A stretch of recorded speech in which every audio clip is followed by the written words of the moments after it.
Okay, I think we are ready.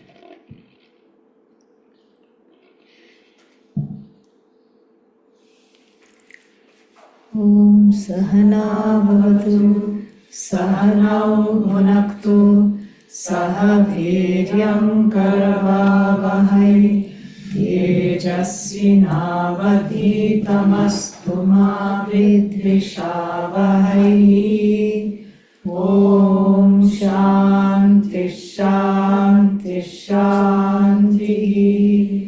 Om Shanno Mitrasham Varunaha Shanno Bhavatvaryama Shanna Indro Brihaspatihi Shanno Vishnurukramaha Namo Brahmane Namaste Vayo Tvameva Pratyaksham Brahmasi Tvameva Pratyaksham Brahma Vadishyami Ritam Vadishyami Satyam Vadishyami Tanmamavatu Tadbhaktaramavatu Avadu Mam Avatu Bhaktaram.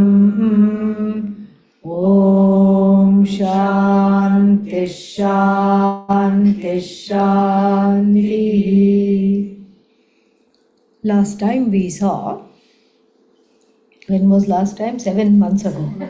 Okay. Last time we saw, what did we see? That this Brahman being unfolded by this Upanishad is paradoxically both the cause of fear as well as the cause of fearlessness. Very interesting. It is Bhaya Hetu, cause of fear, and also Abhaya Hetu, cause of fearlessness. Very interesting. How can the same thing be the cause of fear and the cause of fearlessness? If we take the example of rope snake, it becomes very, very clear. Before I knew it was rope, what was it? Snake. It was snake, and it became Bhaya Hetu for me, correct? Because I did not know it as rope. I could not see that there was a projection. So the snake rope, what did it become? Bhaya Hetu. Then I shone the light given at the back of the cell phone on this being that was making me scared, because it became what? Bhaya Hetu. And then after shining the light, it became what? Abhaya Hetu. You see how the same thing becomes? Yeah, that's why we love the snake rope example. Even if they paid us, we will not get rid of it. Yeah. If they said, please, whoever they are, if they said, please stop using this example, we will say, no, keep this to yourself. Because it's so apt, it's so fitting, and it is extremely important. So, similarly, this Brahman also is both Bhaya Hetu and Abhaya Hetu. And when is it Bhaya Hetu? When it is not known. When an unknown Brahman is there, just like the unknown rope, don't say unknown snake, okay? Here, we have to be careful. When we skip from the example to the exemplified. So, what is the unknown entity here, snake or rope? Rope, because snake I'm already seeing, even though it's not there. Why? Because I do not know rope. So, similarly, here there is an aropa upon Brahman, aropa projection. And so, this projection, because of all the projections, what happens? It becomes Bhaya Hetu. So, an unknown Brahman becomes Bhaya Hetu. This much, if we understand, we can go further. So, If I don't know Brahman, it becomes the cause of fear. How to know Brahman? We know the answer to that. Keep studying Vedanta. Why? Because Vedanta talks about how Brahman is, what is Brahman, etc. And then once you know this, once you understand this Brahman, the fear goes away. Why? How? Because the understanding is in such a way that I have to see myself as Brahman. There's no other way to understand Brahman. Why? This Brahman, it's not an object, cannot be objectified, does not have qualities, gunas, does not do interesting things so that I can identify it by certain things that it is doing. No kriya, no guna, it is unconnected to anything else, no sambandha, and no jati, being only one and only, there is no species there. It does not belong to a group. This is Brahman group. Small Brahman, big Brahman, samsari Brahman, asamsari Brahman, these don't exist. How many Brahmans are there when we last checked? One, indivisibly one. Indivisibly one. That's what we have to see. Because one can suddenly become what? Half. After that what? 1/4. And like this, we can have lots of fractions. So here, non-dually one Brahman, and this non-dually one Brahman is abhaya hetu, is the cause of fearlessness, provided I know it, and I know it as myself. Because there's no other way to do it. Know it. Why? It's not an object. If it's not an object, there's only one thing that's not an object. What is that? Me. Subject. That which is not subject to objectification, we are talking of. And so, when it is known, it becomes what? Abhaya hetu, cause of fearlessness. Now, the greatest lakshana, the definition of samsara is what? Bhaya, fear. Nothing else except fear. Fear is the definition of samsara. Aham martyaha, enough. I am subject to death. If you keep saying that a few times, then suddenly you feel feverish. You have to say, oh, I don't feel very good. I think I need to lie down. Where is the thermometer? You start looking. So, that I am subject to death itself is the cause of fear. That's the ultimate fear. This is what is taken up in the 2nd chapter of the Bhagavad Gita to talk about the jiva's fear. And so, this fear alone has to be addressed so much so that bhaya nivritti means removal of fear is equal to samsara nivritti, is equal to the cessation of samsara. What is samsara? Samsara or the other all the time, complaining. Something is not right. And it will never be right. That is the thing. It will never be right. But the fact that undeterred, I keep trying to right everything that cannot be righted, that shows that there is a problem with me, not with what is out there.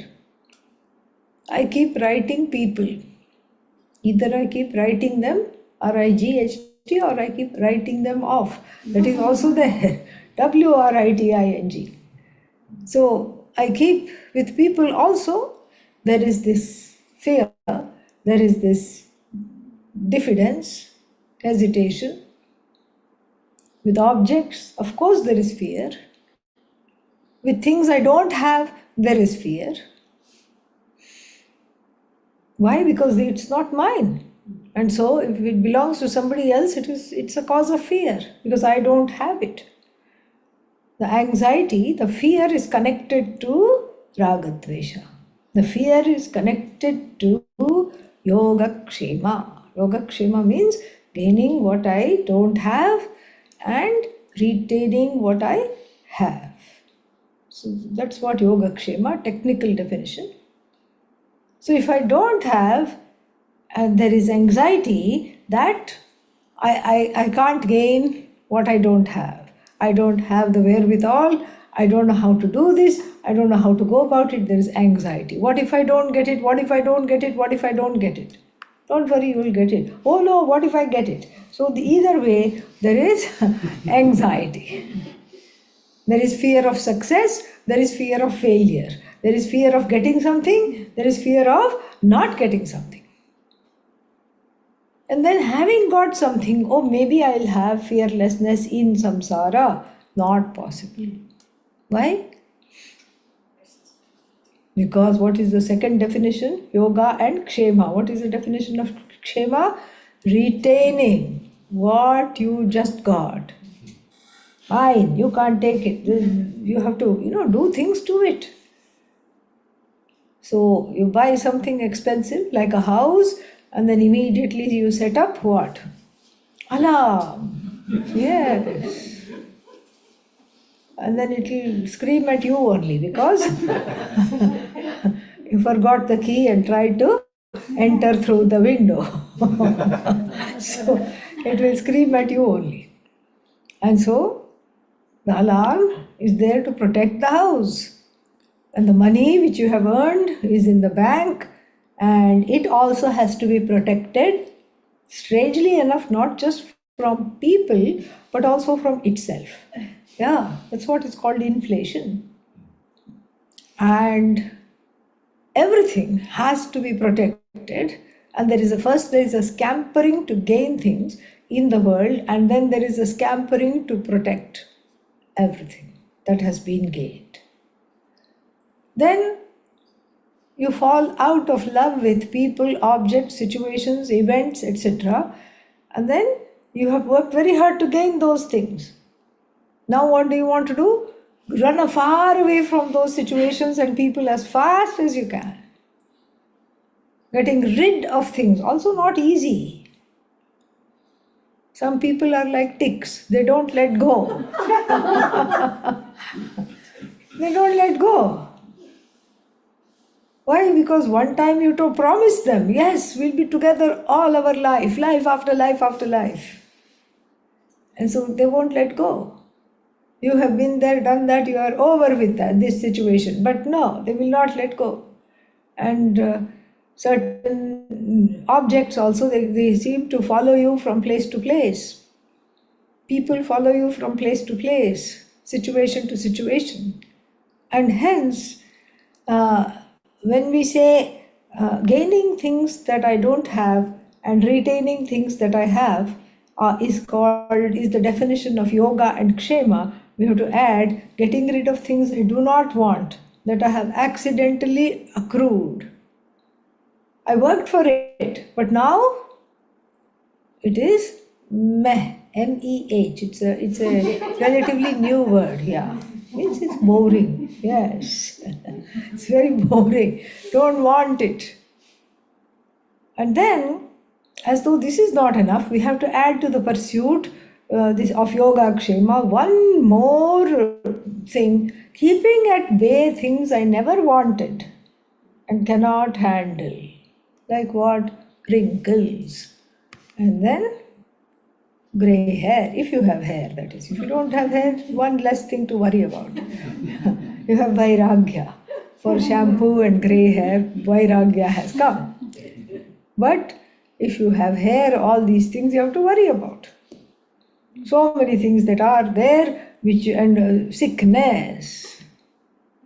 In America, there is a very interesting way, especially post-COVID. Somebody says, I think I feel a little under the weather. And then the other person recalls the frog samskaras from previous life and takes a backward leap far away from this.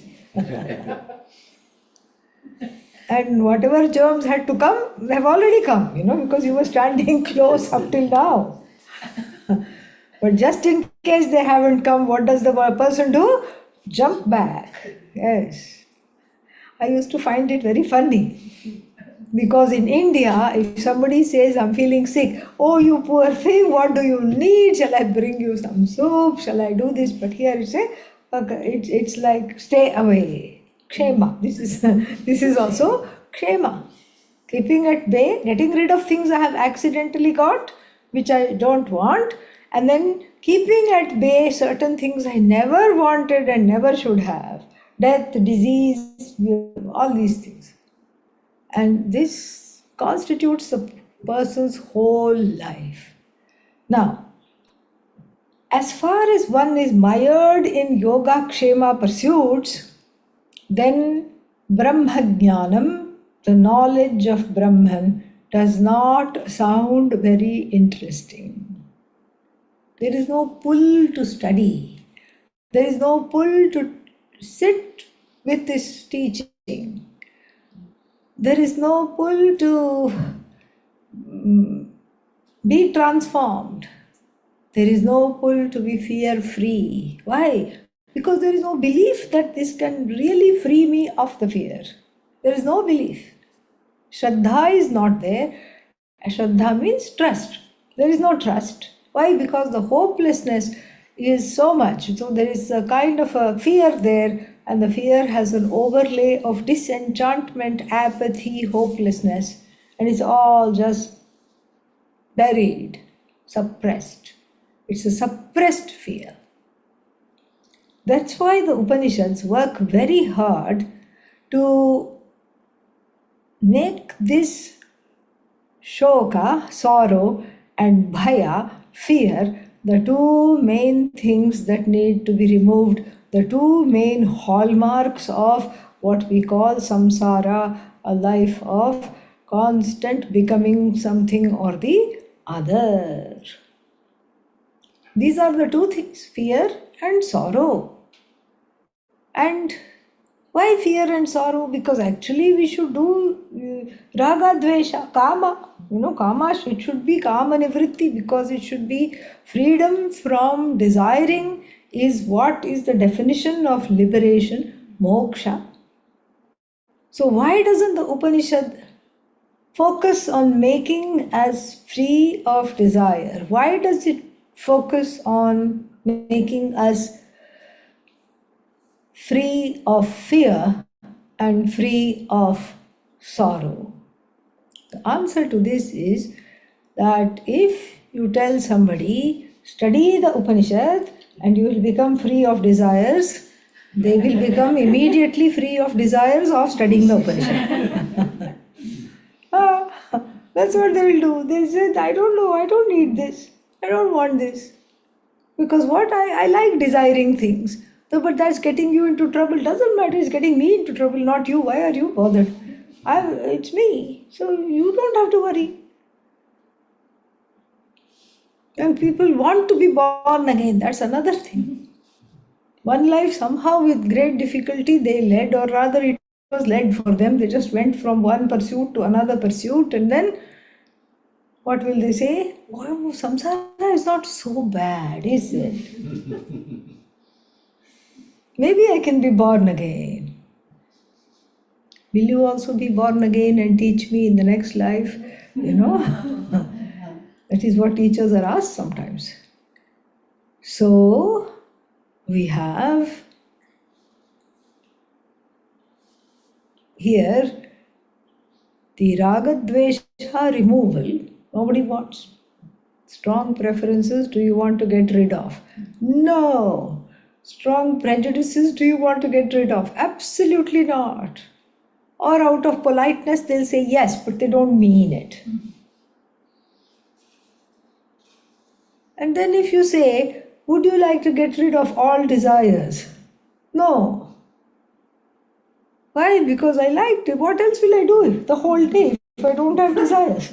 That's a very boring pursuit. I mean, what else will I do? The desire is what makes me wake up. The desire is what puts me to sleep at the end of the day. Desires are what keep me driving, keep me going throughout the day. Every karma is because of kama. Adi Shankara says that in his Bhashya to the first portion of the Taittiriya Upanishad. Karma pravritti kama syat pravartakatvat. The kama exerts a pushing influence and makes the karma doesn't make you, karma means desire. The desire doesn't make you sit in peace. It has to make you act. It pushes and pushes and pushes and creates a pressure. And that pressure is the cause of all action. So first I become an actor, and then I become what? An experiencer of the results of action, and it's all connected to the desires. Now, even though it's true that these desires have to be interrogated, cleaned up, all these things are true, still the Upanishad and the Bhagavad Gita focus on what? Bhaya and Shoka. Fear and sorrow. Why? Because I cannot make the connection, cognitive connection to the to desirelessness and freedom from samsara. I cannot make, but I can easily see that this fear I don't like because it is immediate. It is immediately sensed as an unpleasant emotion. Nobody finds fear pleasant. It is always unpleasant. Sorrow is unwelcome and unpleasant. Fear is also what? Unwelcome and unpleasant. So, because of its unpleasantness, there is the feeling I want to get rid of it quickly. Vedanta has trouble finding adherents. So the Upanishad very, very carefully has presented this as a freedom from the very thing that I want to be rid of.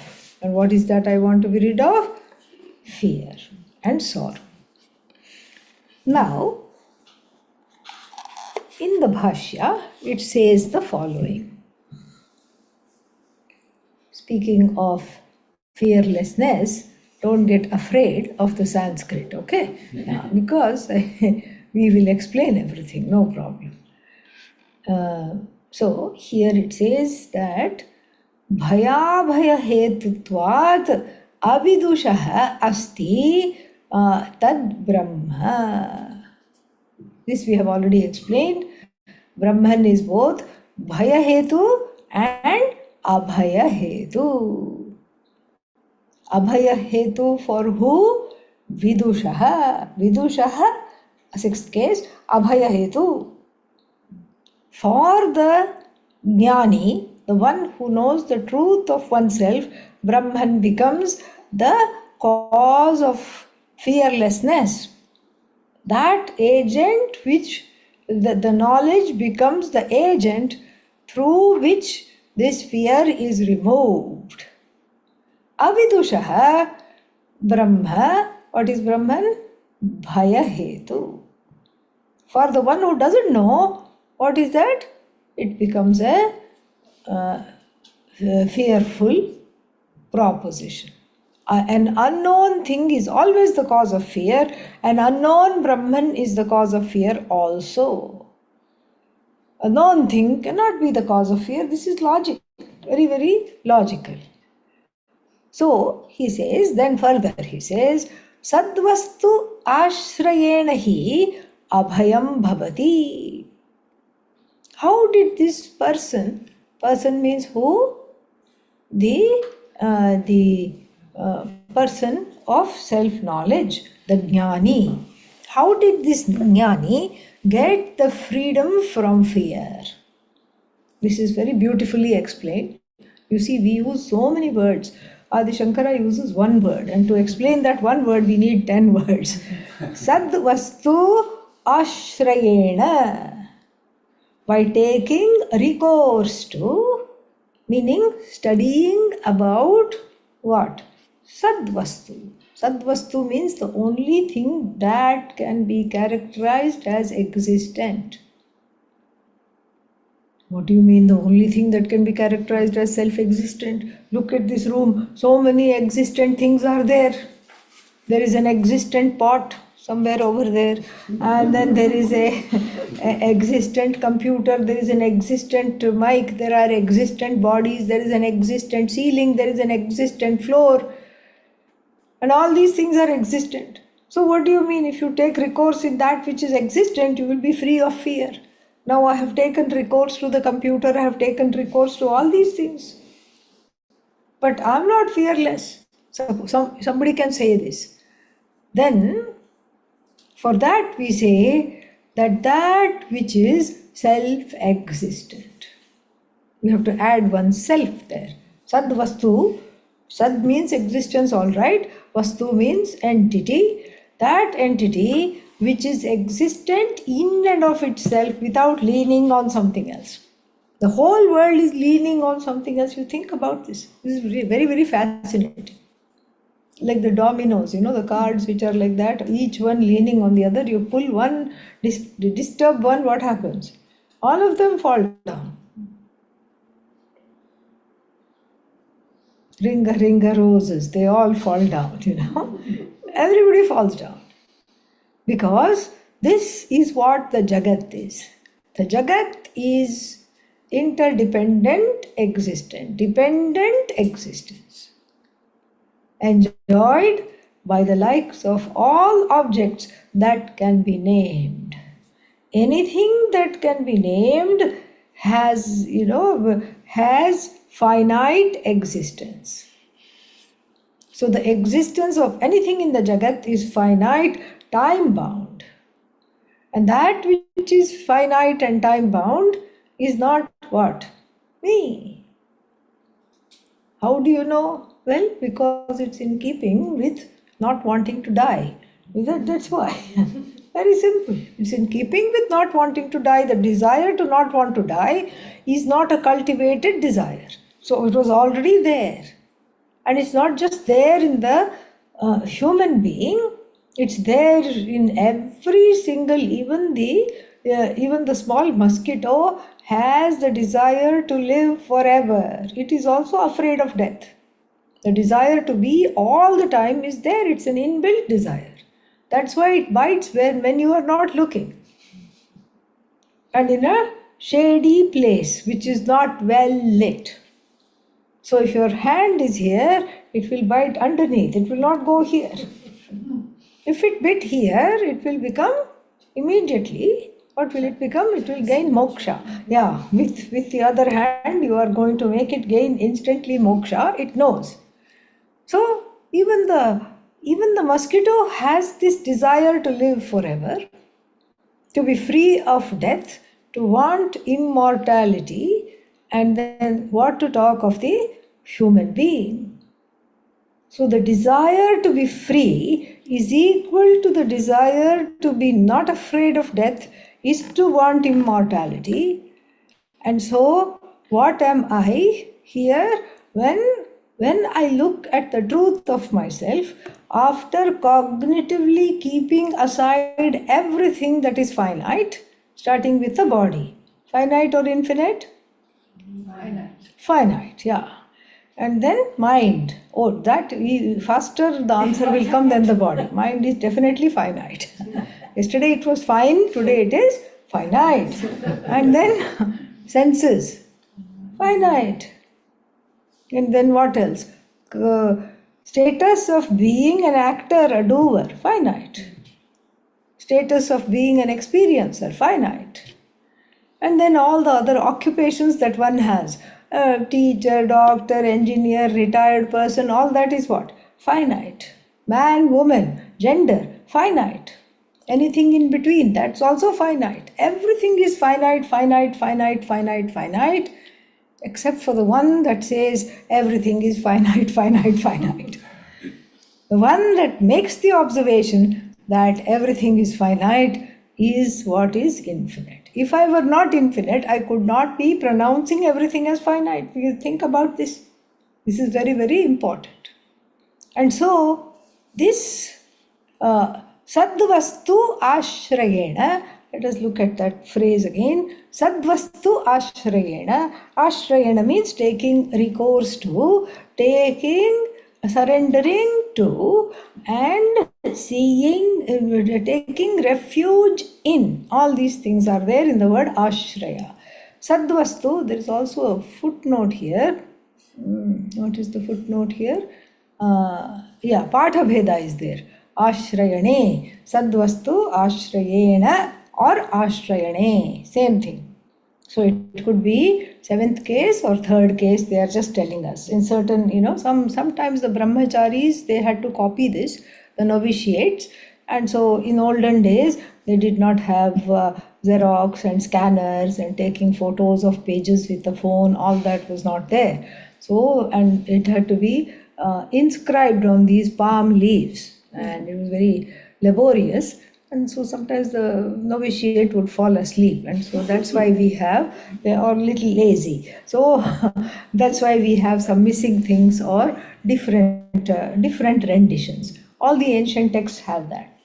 So Sadvastu Ashrayena or Ashrayane. Ashrayane, seventh case, because the Ashraya in, that's what it is. Ashrayane, or we can say even Sati Saptami, when you take recourse to Sadvastu. Sadvastu means which doesn't change. Sadvastu is me. When I say me, you have to take it as me, you, okay?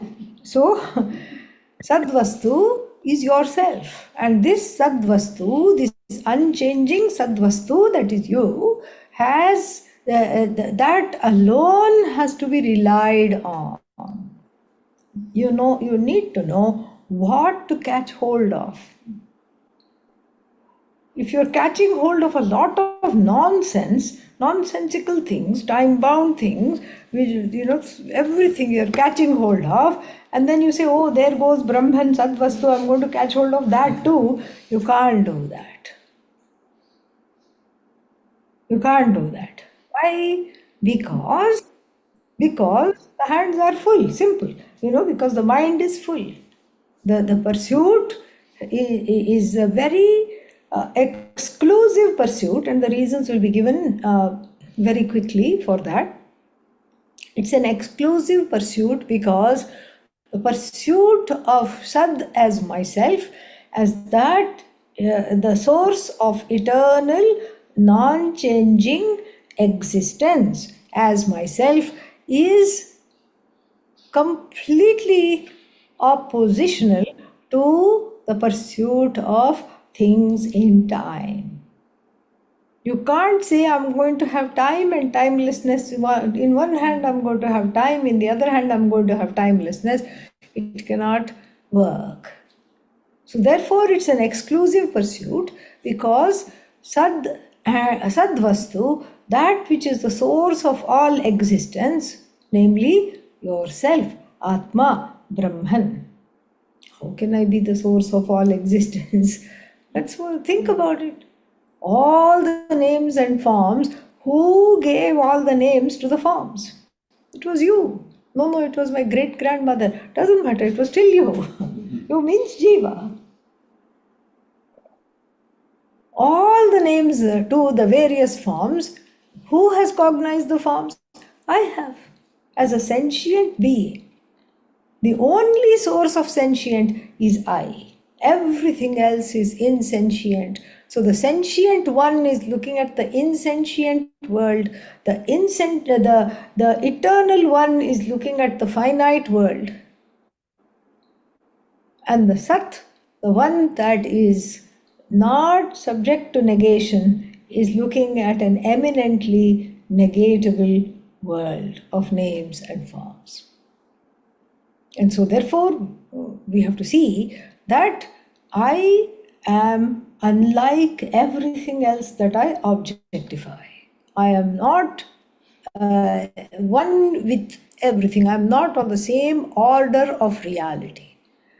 And then coming to this point in the Bhashya, one has to learn to be more alert whenever one gets an Asad attack, because Asad attacks are many. Asad attack is the attack of the finite upon the infinite, so much so that one believes that the infinite, one believes that the finite is infinite. That is the problem. I'm infinitely sad. I'm infinitely angry. I'm infinitely upset. Infinitely afraid. No, that's not the. So the world of anatma is called asat because it is as good as non-existent. It relies on me, the sentient being, for even its name. It relies on me. If I were not there, all these things would be as good as non-existent. Bringing us to the famous kovan. What is that Buddhist kovan? If the redwood tree falls in the forest, will it make a sound? And you say yes, of course, because you know the velocity of the tree falling and then the crashing sound it makes on the floor and how big the tree is depends on how big the sound will be, etc. But is it sound to call it a sound if there are no ears?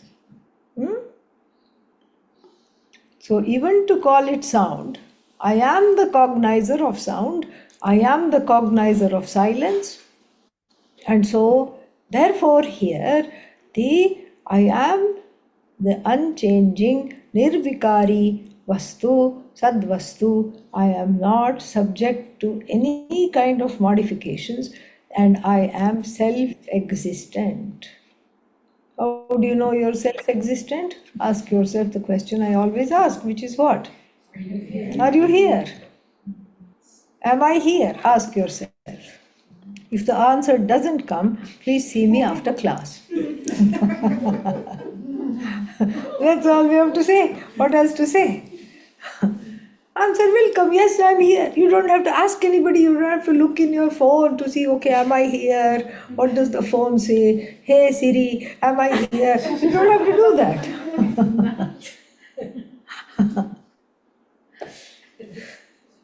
You don't have to do that. And so, therefore, then neither do you have to ask AI, am I here? Yeah, this AI is very funny sometimes, but that's a topic for another time. Back to Sadvastu Ashrayane or Ashrayena Hi Moksha Abhayahetu. Brahman becomes Abhayahetu, the cause of fearlessness, only by a conscious effort to commit to myself as Sat, commit to knowing myself as Sat. Not an occasional effort, once in a while, maybe. No. Constant, committed exposure to the teachings is called Sadvastu Ashraya. That is Shravanam. Sadvastu Ashraya is also Mananam in the sense of removing any kind of problems that might come in the way of assimilating this. That is also what? Sadvastu Ashraya alone. Removal of doubts, removal of vagueness. All this is Sadvastu Ashraya. This can be done in the classroom session when we have question answers. It is also done by oneself. Then Sadvastu Ashraya is finally in the form of the sadhana called Nididhyasana. Nididhyasana is contemplation of the words of the Upanishad that I know and I have heard and whose meanings I understand, that I repeatedly run through the mind. Keep on flooding the mind with proper orientation. Because I have other kinds of orientations. I know I am Brahman, but what am I doing? Not at all behaving like Brahman. I have a Jiva attack. So therefore, I'm not behaving like Brahman ever at all, And so therefore what? Sadvastu Ashraya means repeatedly writing my relationship to this body, mind, sense complex, seeing that the eternal lives in the non-eternal dwelling of the body, mind, sense complex, and that the dwelling is not a commentary on who I am. The dwelling is falling apart. Am I falling apart? Say no, even if you don't feel like. No. Dwelling has problems. I do not have problems. Dwelling is, full of leakage and problems and all these mold and whatnot. But I am free of that. Dwelling is full of preferences and prejudices. I am free of that. Repeatedly bringing that, seeing that I'm not involved with anything. Asanga, seeing that I'm not lacking anything. Purna aham, asanga aham, repeatedly saying that, seeing the meaning of that is also one more form of sadvastu ashraya. So then what happens in this ashraya is given again, sadvastu ashrayena hi abhayam bhavati. Through this taking recourse to sadvastu in the form of shravana, listening to the teaching, manana, ridding it of errors, doubts, etc., and nididhyasana, getting rid of wrong orientations, habitual mistakes, saying habitual errors, which even the person who has been studying for a long time has to guard themselves again. Repeatedly the Shastra keeps saying. So, yatato api kaunteya purushasya vipashchitah indriyani pramadhini haranti prasabham manah. Even though one is striving to be in the Sadvastu, to live as the Sadvastu, there are many, many things that can hijack and forcibly take one away as though, even though one has been vipashtita, vipashtit means viveki. One has the knowledge, not yet fully abiding in or established in the knowledge, but can swerve away. And here what are they saying? That what is the Bhashya saying? That this kind of a unswerving commitment to this knowledge will lead you to fearlessness. But I have been studying Vedanta for 20 years. How come I'm still afraid? How come I jump at everything?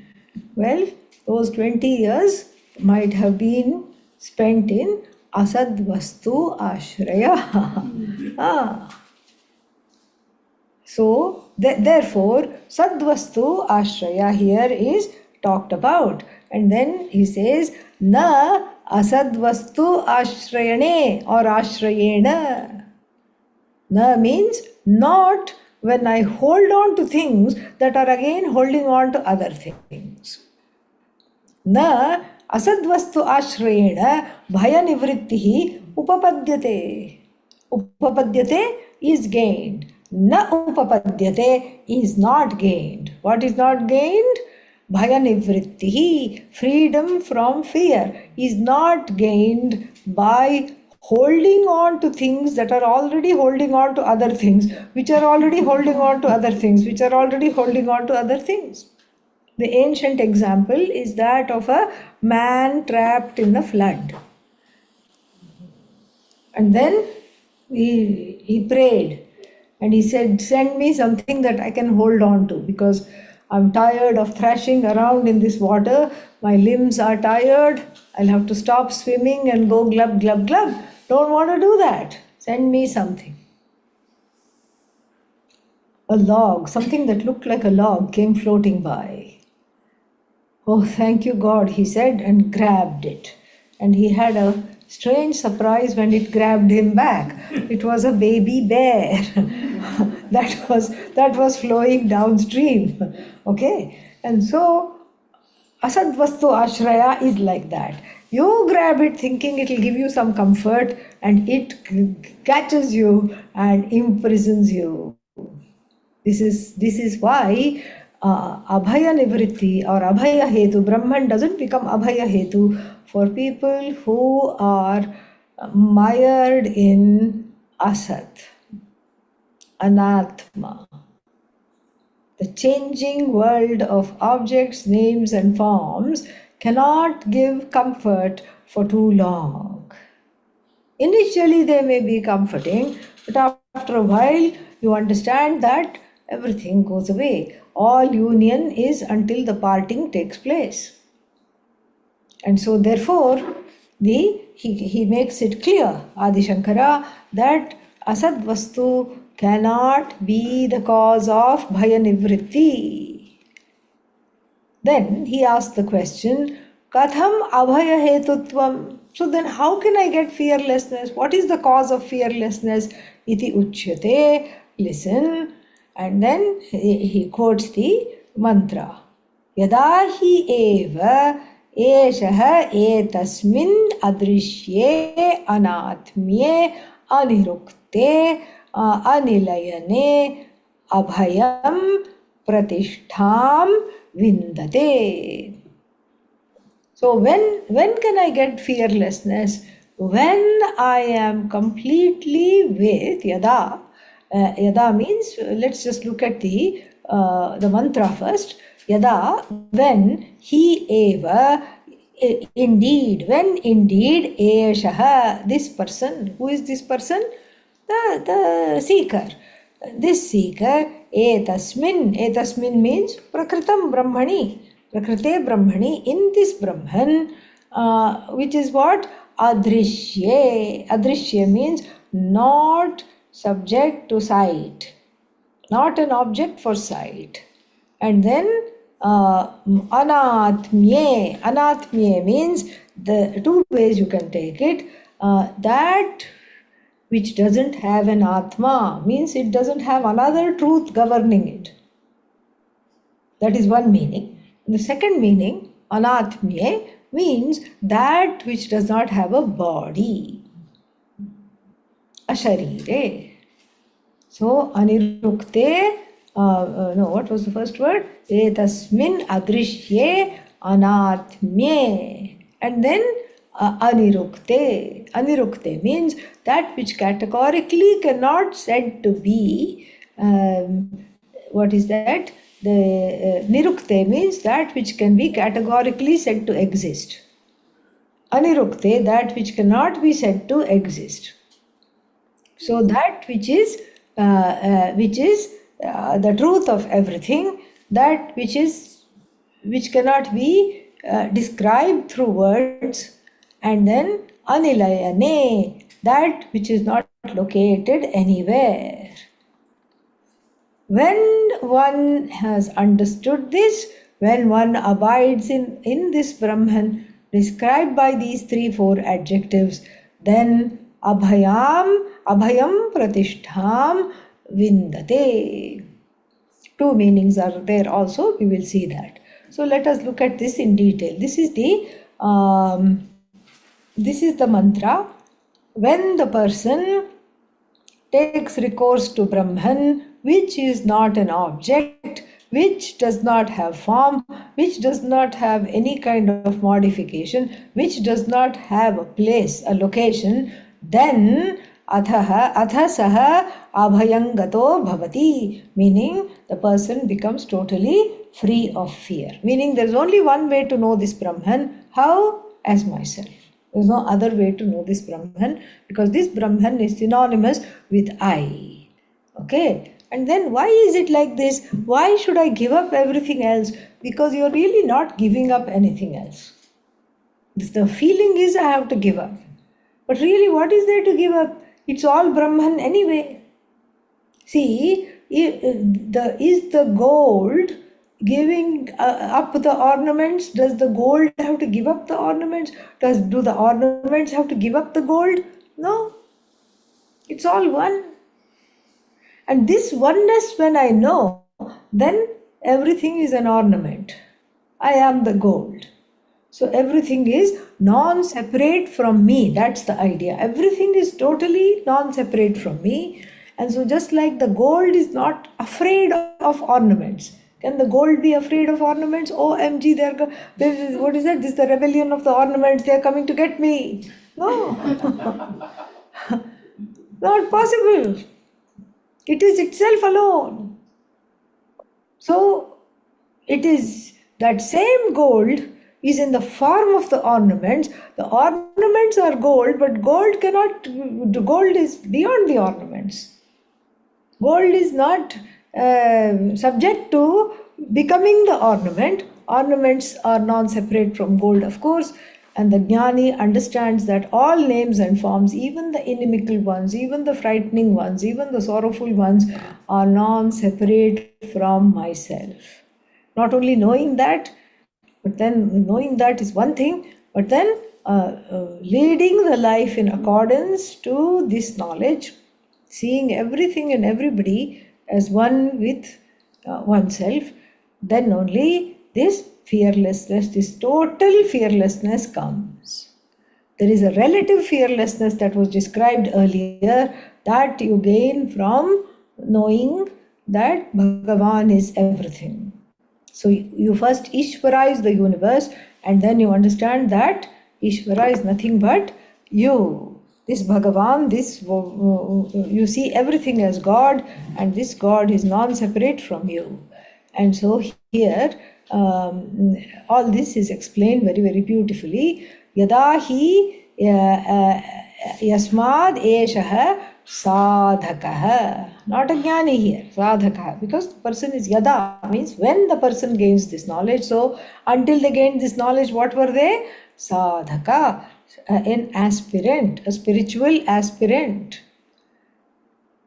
Etasmin brahmani, in this Brahman, how described as adrishye, drishyam nama drashtavyam vikarah darshanathatvat vikarasya nadrishyam adrishyam avikari ityarthah. So adrishye means that which is not subject to being an object of sight. Drishyam nama drashtavyam. Drashtavyam means darshana yogyam. Don't go atmavare drashtavyah shrotavyah. Don't go there. That's not the point here. It's not that it must be seen. No, it cannot be seen because the very fact of seeing something which is not subject to be seen itself is a modification, and it is free of the modification of the subject-object modification. It is not there. Darshanarthatva tatvad vikarasya. Darshanarthatvat means because all the modifications are subject to be seen. All the ornaments you can see. The gold in the ornaments you can't see. You take the ornaments as separate. The pearl necklace you appreciate. The string that strings all the pearls together you do not see. You cannot appreciate. And so similarly here, that which is seen is a vikara, a modification. Whereas Brahman is not seen. Na drishyam adrishyam avikara. That which is not seen has no modification. Etasmin adrishye avikare avishaya bhute. Avishaya bhute means that which is never subject to objectification. Anatmye asharire. And then Adi Shankara points out that each one connects to the other word. Because it is adrishya, it is anatmya. Because it is not an object of sight, it doesn't have a body. It is free of a form. Asharire.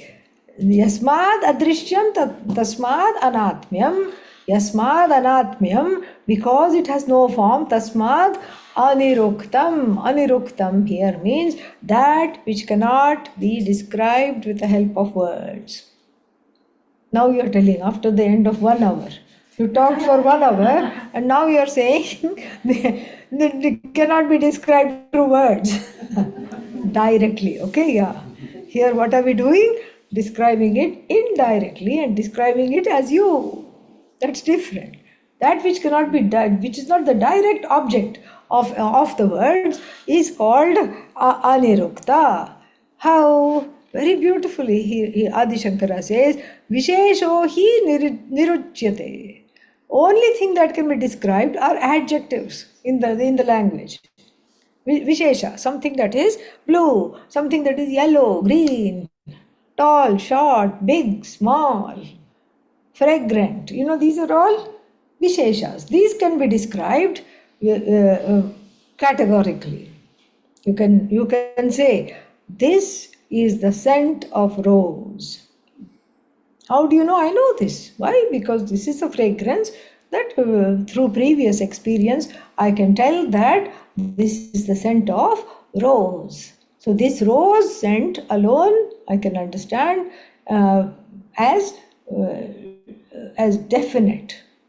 Whereas Brahman is always what? Not subject to this categorical description through words. Brahman is not subject to that at all. And so here too, Vishesho hi niruchyate, Visheshascha vikarah. So that which can be described through adjectives alone can be categorically understood through words directly, and they also are subject to modifications. Whereas what is Brahman? Avikaram cha Brahma. Sarva vikara hetutvat. Because it is the cause of all vikaras itself. Vikara means modifications. It is the cause of all modification itself is what? Free of all modifications. And this Brahman alone has to be caught hold of, taken refuge in, for what? For gaining freedom from fear. More we'll see day after tomorrow. Tomorrow, Gita. Yeah, Gita Bhashya tomorrow. Gita Bhashya tomorrow. So today is what? Monday? Yeah. So Monday, Wednesday, Friday, Taittiriya. Actually, yeah, doesn't matter. Let everybody, the timing is there, let everybody come. It's all the same anyway. Yeah. So, it doesn't matter. So, Monday, Wednesday, Friday, Taittiriya. Friday we may not have because 5 to 6 we should celebrate Pujya Swamiji's birthday and then go do the thing. Yeah. So, I'll make it up. So, Monday, Wednesday, Taittiriya. Tuesday, Thursday, Saturday, Gita Bhashya. Then maybe Sunday we'll do Taittiriya again. Okay, so something like that. So Gita Bhashya is also very nice. Gita, we are studying chapter 3. We are towards the end of chapter 3. So that will be nice to finish these two things. Yeah. All right. Om Purnamadah Purnamidam Purnat Purnamudachyate Purnasya Purnamadaya Purnamevavashishyate Om Shanti Shanti Shanti Harihi Om Shri Gurubhyo Namaha Harihi Om. Any questions are there? You can ask. Yes. What does it mean to take refuge? Take refuge means see that as the only thing that will free me. That is refuge. So that is a choice. You take refuge as a choice. Yes, because you understand nothing else can. Um, you make the right choice because you understand nothing else can free me. You see that? Yeah. But it's not one big choice. It's a little choice every day. It can be either way. It can be one big choice from which you don't look back, or if you are if one is a sannyasi, then it's a one big choice. Otherwise, it's small, everyday commitments. I'm going to do this. I'm going to do this. That's also okay. Yeah. Thank you. Anything else? So Brahman cannot be known through name, form, Yes. quality. Yes. Is that to say it can be known through experience? Direct experience. Direct experience, you're already experiencing Brahman. It's not for lack of experience. But what is the meaning of this Brahman is known because it is self-evident I. Since it's a self-evident I, the I is partially known as something that is existent, but that which does not, what is the word for it? Something that is existent, but I don't know the nature of it. And so, if I know something as existent but without knowing the nature, then naturally one is subject to fear and sorrow. But if I know that as the truth of myself, then it is, I am free from fear. And the knowledge of the self is communicated in a very ingenious way. It's not that there is a hole made in the head and the knowledge is drilled.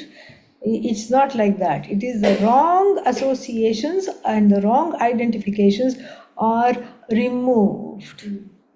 I am an idiot. That is removed. Nobody loves me. That is removed. I can never do anything right. That is removed. Niti niti. Neti neti, correct. So through that, and what is iti means whatever that is there is left. When all these wrong things are removed, is I. So you don't lack, whatever is going on is because of Brahman only. Every experience, Brahman has to be there, otherwise it cannot be felt, it cannot be experienced. So one does not lack experience, one does not understand the meaning of the word I, according to the Upanishads. That is what has to be understood. Yeah? Yes. What's a good way to make a distinction between cognition and like Brahman consciousness? Because like intelligence. Brahman is consciousness. Yes. Yes. For me, I'm having difficulty separating consciousness and intelligence in a satisfactory way. What is a good way to do that? Consciousness, intelligence is dependent on consciousness. Consciousness is free of intelligence. It's difficult to perceive consciousness without some intelligence. But that's the whole point. Okay. It's not an object of perception. Yeah. Yeah. That's the whole point. It's not an object of perception. We are trying to nail something down. It's like saying that I'm going to nail a fistful of air in a nice pattern. Like that. We can't do that. So all we can do is to see that yes, there is some intelligence required, but the intelligence is more like a location, a passive location where something is understood rather than an active agent that is making the knowledge happen. So the knowledge is happening in the mind, not because of the mind. In fact, it's happening despite oneself, despite the mind. So, yeah. We'll try and refine what is getting. Yeah, if you sit with it, it will become clear. You had a question too? More confusion, I think. Yeah. That, there's a paradox that's like in Brahman is not seen, and yet everything we see around us is Brahman. Yes. And I have a hard time That's very easy. keeping both in the Yeah, same that's very, very easy because you see, everything has a dependent reality, and that which is depending on, that which all the things are depending on is Brahman. Like our pot and clay. All the pots depend on what? Clay. There could be a million pots. They still depend on clay. There could be one pot. It also depends on clay. And so the whole Jagat is like the world of earthenware. All of them are dependent on clay. All the jivas, all the sentient and insentient objects and things are dependent on Brahman. And this Brahman is not dependent on any of them. It's a one-way dependence. Is that clear?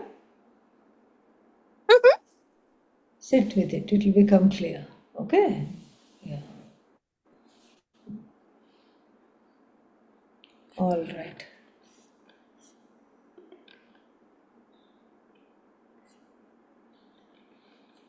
Anything else?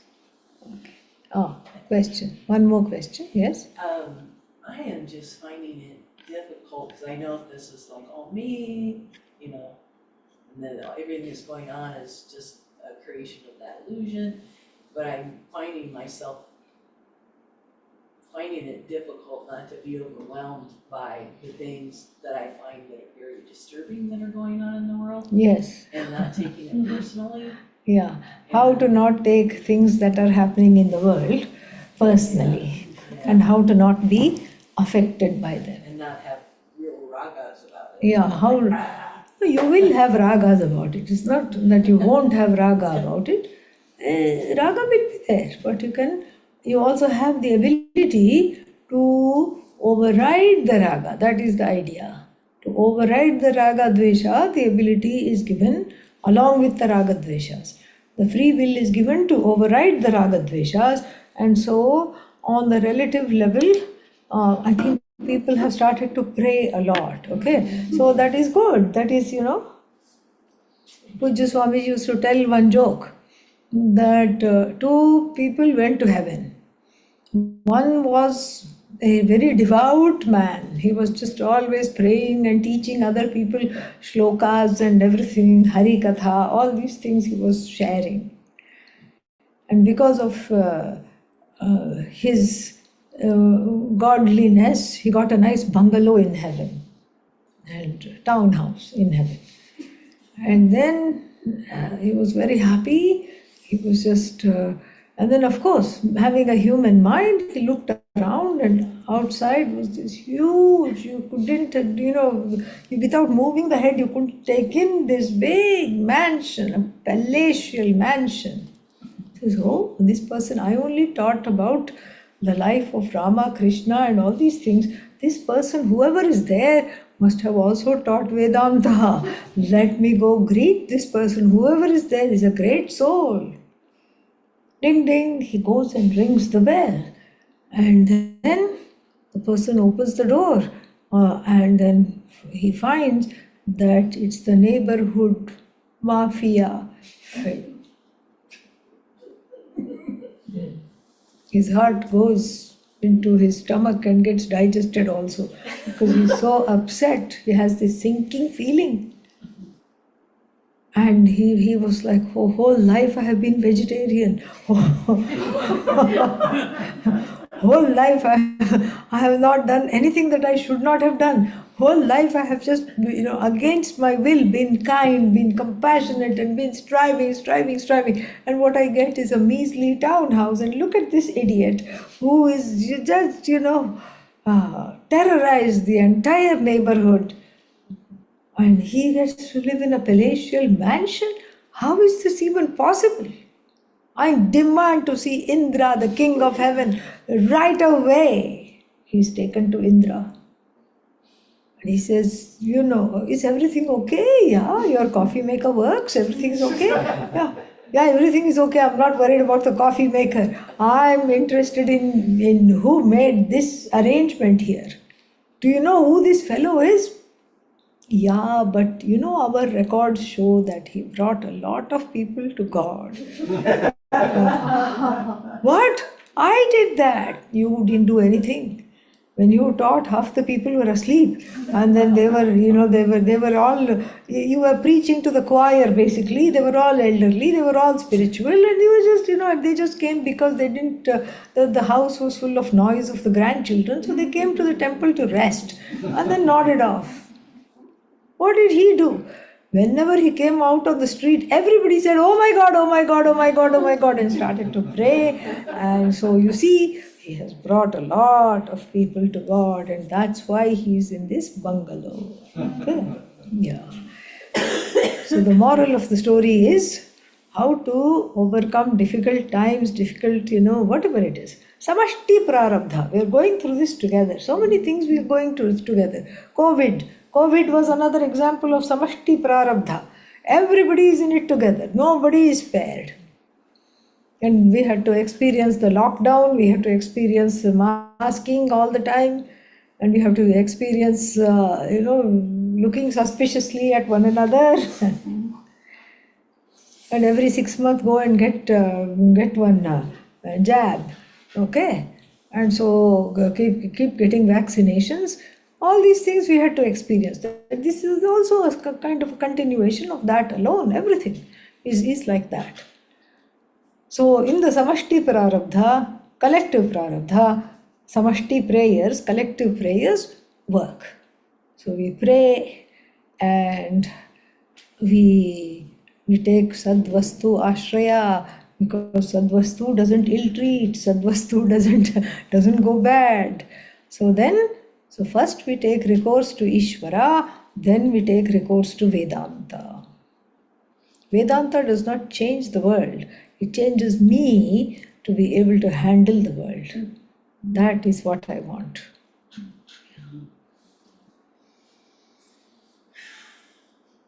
Big sigh, but yeah.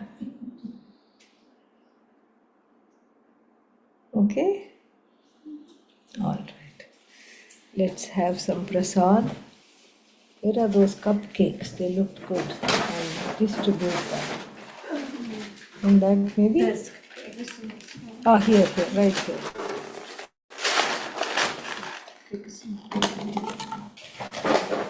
Let me turn this off. Then we can do that. Sure. Thank you everyone for joining. Om Namah Shivaya.